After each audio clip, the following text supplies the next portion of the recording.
Welcome to the Board Game Community Show. I'm your host, Riley Stark. Join me as I get to know folks in this community.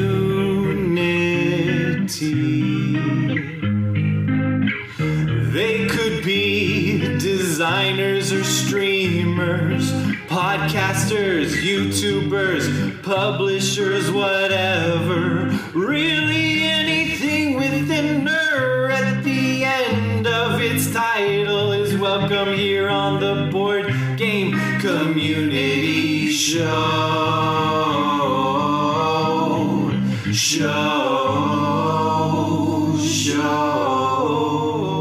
Welcome back. Today I have an awesome guest who is giving me bunny ears right now. It is my nephew, Nash.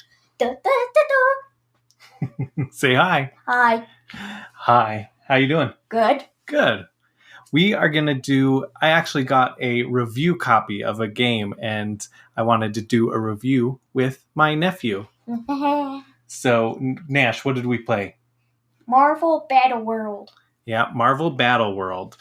So, in this game, and this is a different kind of episode. Normally I don't do reviews, so let's see how this goes.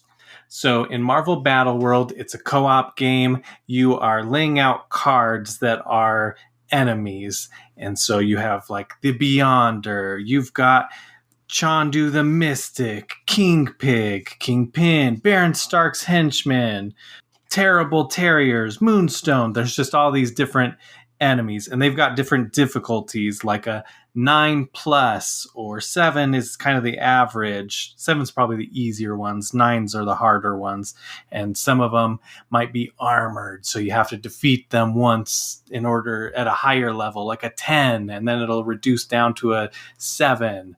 Then there's the 4 different symbols, and those symbols are the mind, energy, strength, and speed. And so along with the difficulty, there's those markings. And so if your character, like Vision, has 4 mind, so whenever he's participating in a battle, he gets to choose one of those symbols that's on the card, matching one of his symbols, and add that to whatever he rolls. So he'll rolls a 5, gets +4. The target was 9, so he got 9 or above, and he wins. So then you place a token on the card, or no, you actually move your character on this blue track, and there's anywhere from 1 to 3 of these spaces on the bottom of these location villain cards.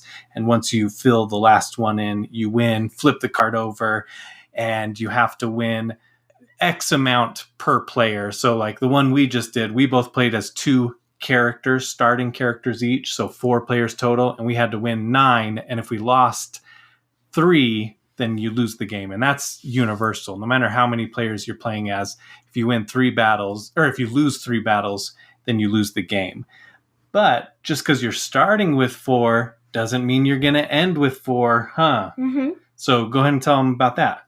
So if you're have one character, there's Thanos stones.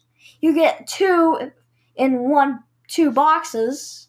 But if you buy like a little dice thing, you'll get a character and another Thanos stone. And there's tiles, and there's 2 of them. So, and they're just they'll just be random all through the game. If you do both 2 of the spaces full, you get a new character.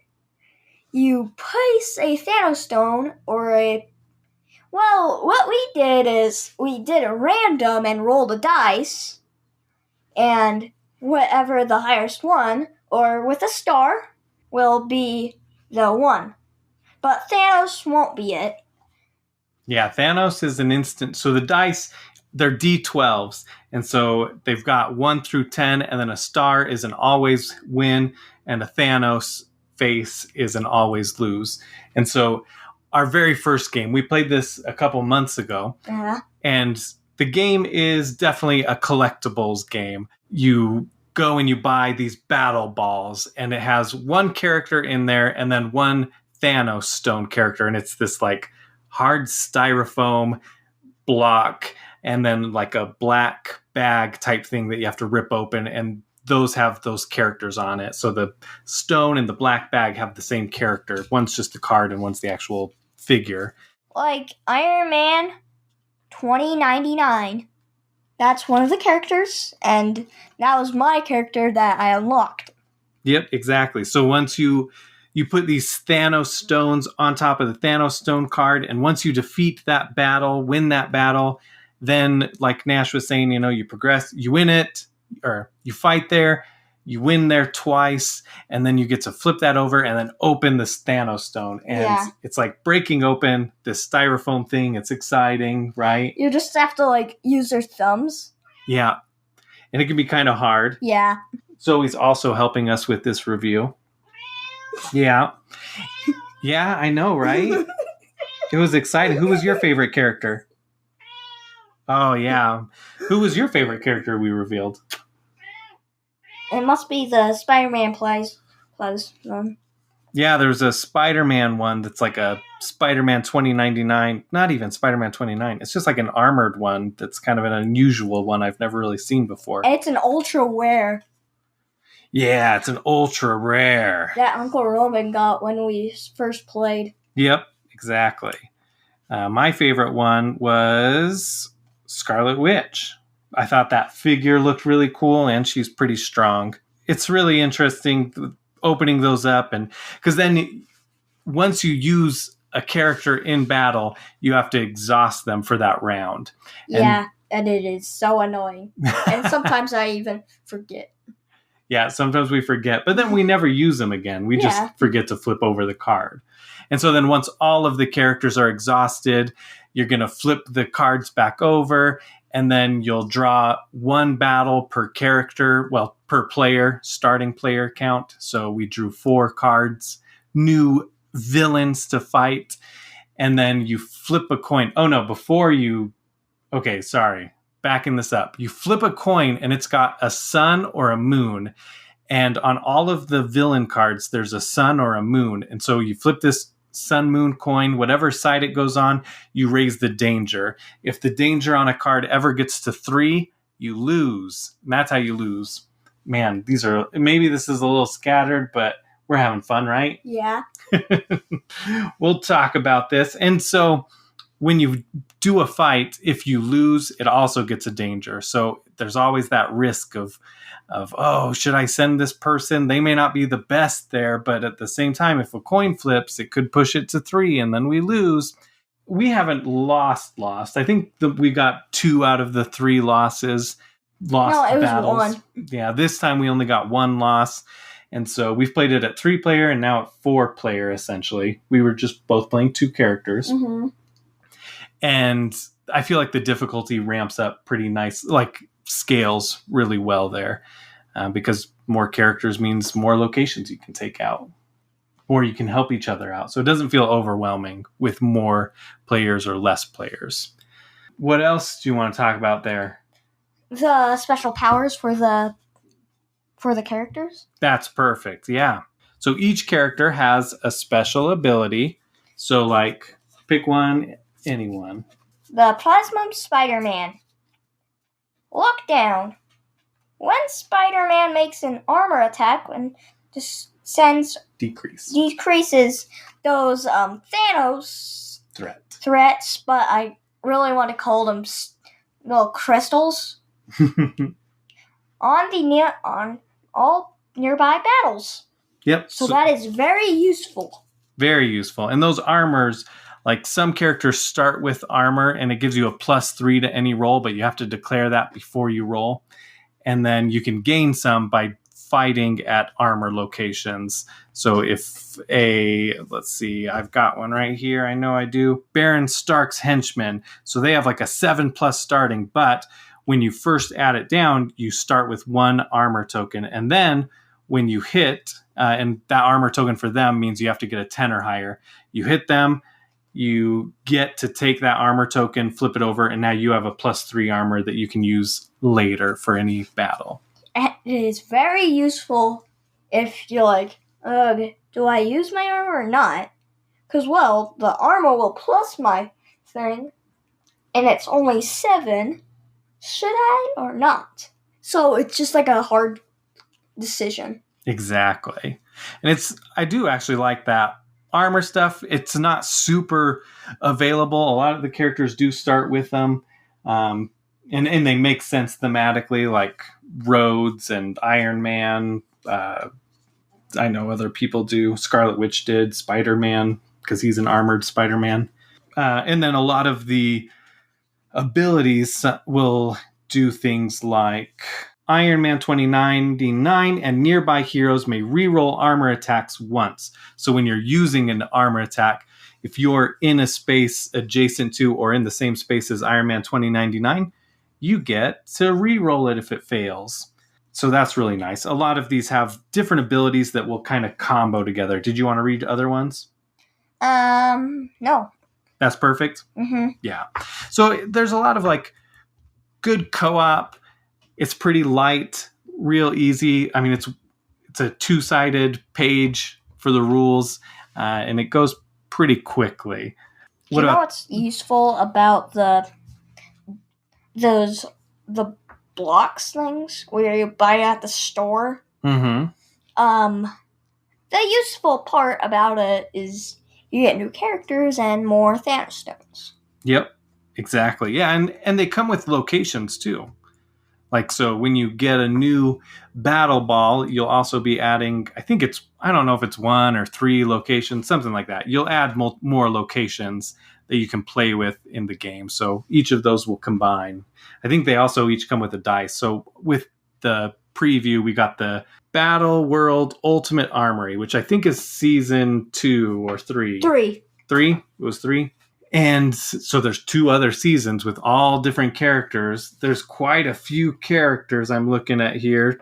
30? There's 30 characters in season 3. And I think there's probably 30 characters in 2 and 1. I don't know for sure, but that's a lot of characters. And a lot of them are just like different versions, right? Like there's that Spider-Man. But some are kind of obscure. Manphibian, Orgo, Fireclaw, Grand Marshal Rhodes. So it's like a Thor War Machine mix. So those are all the characters we have, that plus those ones we listed earlier, Vision. So there's a lot of ones to collect, though, of course, with any collectible game, you go to the store, you buy one of these battle balls for, I don't know what it was, $8 or something, and you're not guaranteed to get a new hero. So, of course, if you're hunting down that one hero you want, or you might have 29 out of 30, your chances of getting the hero you need is pretty slim.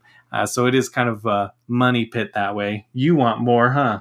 He keeps telling me, like, are you going to buy more? Are you going to buy more? And when I told him we were playing this again today so that we could review it, what did you say? Did you buy more? Yes. Did you buy more battle balls? So it's definitely, I think, if you have kids, that's definitely going to be a question that comes up all the time. Buy more. Buy more. But that said, there is a surprising amount of strategy. There's the risk of the moon and the sun flip. Yeah. If you have low of them, it's not that risk. Yeah. If you get it, you're like, that's not that risk. It's not that much. Yeah, see, you get it. So if the sun already have 2 threat on it, then you're like, oh no, I better focus on that one before the flip happens, because the flip could just make it lose. Oh no, that would be bad. I could see this being kind of luck dependent sometimes. I've heard that some games can go really quickly because you just bad luck flips, and then you get overwhelmed and bad rolls. But at the same time, there are some strategic placements you can do and strategic combo abilities. What did you think of the art? It is very good. You liked it? Mm-hmm. Yeah. So this is a Funko game, and it's not quite like the Funko Pops with the big heads. I don't have any around. Oh, I guess I do, huh? Because I've got Funkoverse Batman. But I feel like these look like a cartoony, kind of a kid's cartoon. They're not like disproportionate. The heads aren't necessarily way, way bigger. They're just like kids' cartoon figures, which I think are really good quality. I mean, some of them, they're pretty looking. And also, there's a show on Disney Plus. Oh, that's right. They started a show with it, huh? Yeah. Have you watched it? Yeah. What'd you think? It was very funny. Nice. There's like Spider-Ham, Iron Man, the Spider-Ham? Is that what you said? Spider-Ham. I remember seeing Spider-Ham in the commercial. Frog? Oh, yeah. Throg? Throg, yeah. Is that his name? But then the Captain Marvel. Those are all the characters. Yeah. The main that they have. So Battleworld from the comics was them kidnapping heroes and villains alike, and then they would put them in these arenas to fight, and it was the collectors, I think, that were picking them up. I can't remember for sure. It's been a while since I've read comics, but I think that's what it is. So it's based on a comic event, and I think this captures that kind of well. It would be kind of cool to have villains available to play as, because some of those, it's sort of like, oh, the villains will team up with them or something. But I think there's a lot of cool mix of characters you love and then fun characters. King Pig instead of Kingpin. There's the Beyonder, Greyblade. There's characters I've never heard of, like Greyblade. I know Moonstone. The Hood. I love the Hood. So that one's like maybe slightly more obscure. Terrible Terriers. That's cute. I wonder if that's a Spider-Ham villain. There you go. Overall, what do you think? I loved the game. You loved it? Would you recommend it to friends, family? I think so. You think so? Yeah. Because it's like a little cartoony. Yeah.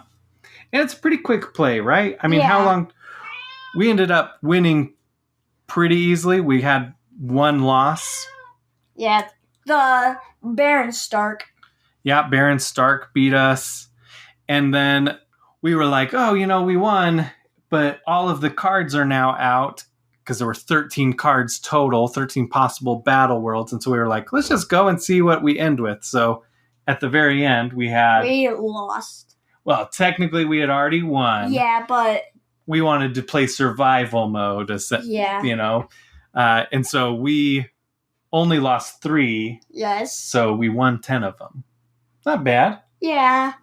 And we had to do the sun and moon. But I'm like, but it's survival mode. Yeah. Yeah, you wanted to skip that, huh? Yeah. But it didn't matter. We ended up winning those ones, I think. Thumbs up, thumbs down?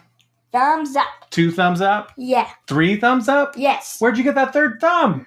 You. Oh, okay. All right. How about we do a ridiculous theme?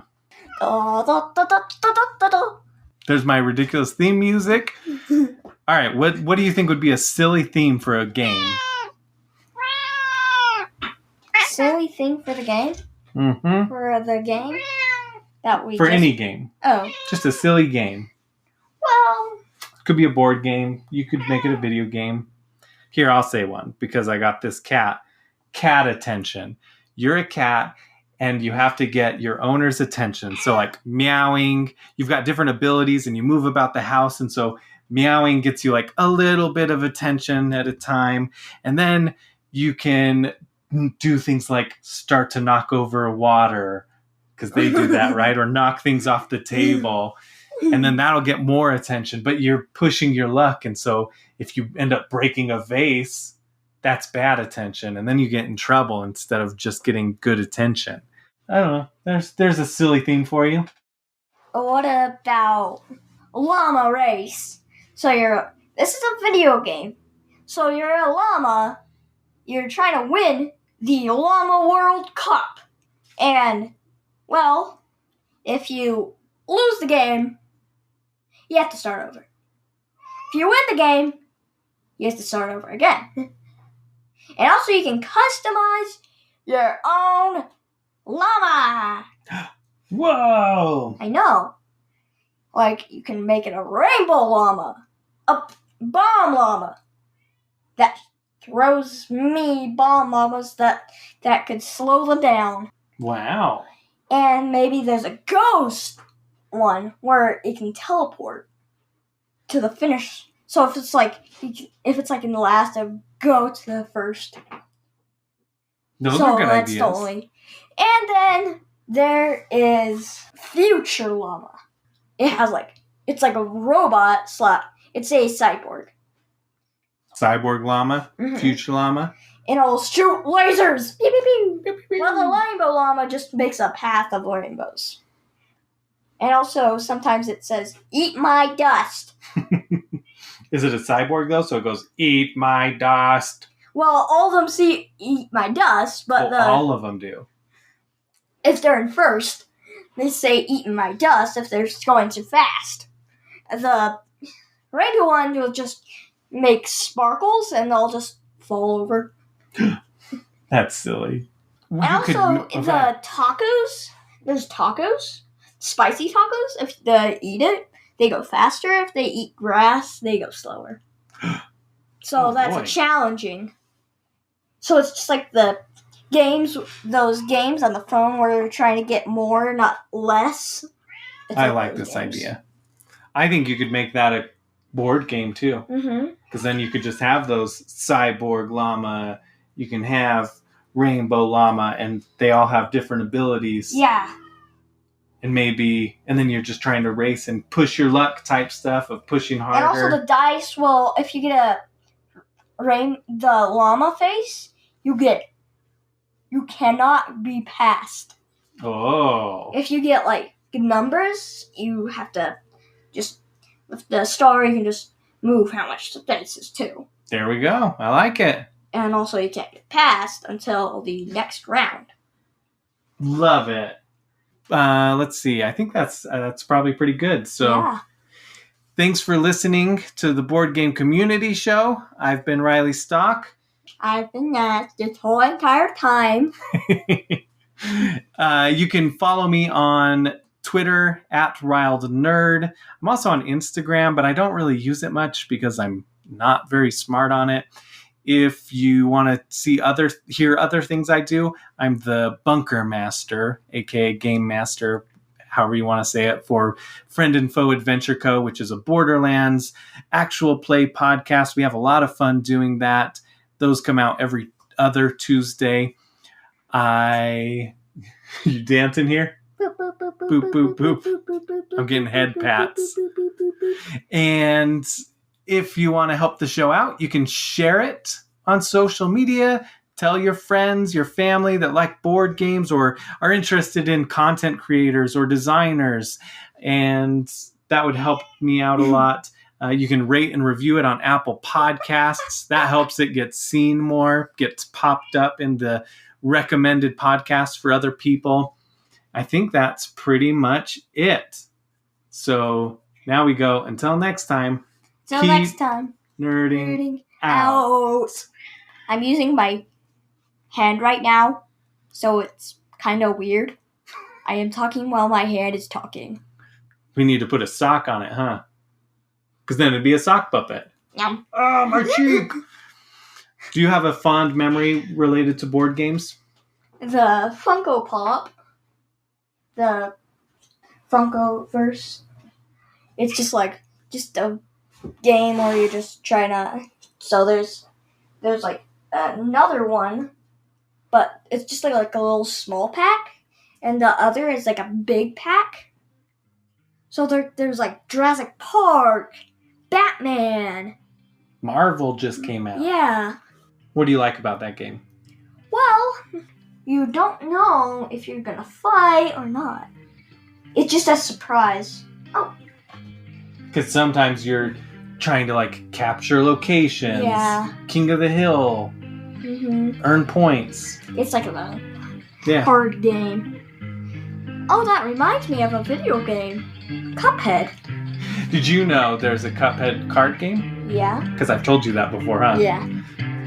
Maybe we'll get it soon. Goodbye.